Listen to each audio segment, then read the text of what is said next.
Gungun music रखले बहनी रखले बहनी नहीं हर मेरा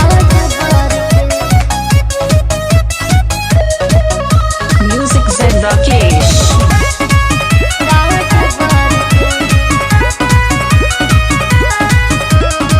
नैहर के बाड़े ते घूम कर रे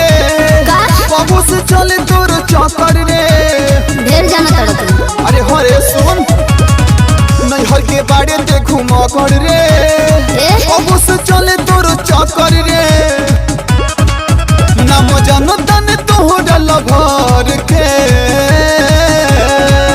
ढेर बोलब तो पिटावाई दे हब धर के अच्छा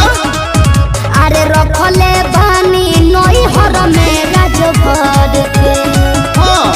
हो ढेर बोलब तो पिटावाई दे हब धर के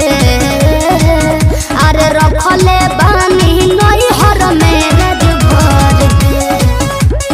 नई हर मेरा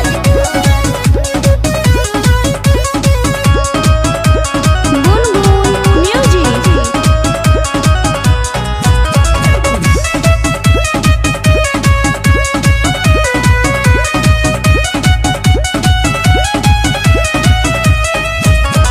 तोहरे गाँव के लड़का हमके बतौले बाटे सब रे का कर ले बे कहिले बानी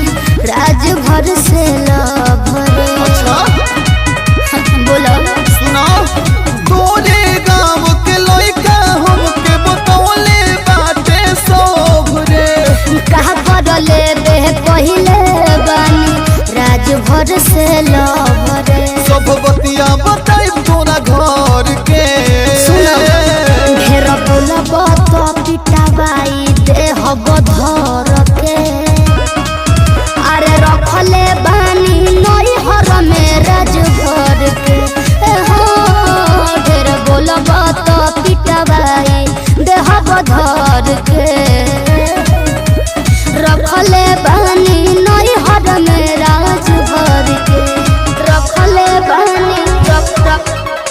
रखले बानी नई हर में राजभर के म्यूजिक से राकेश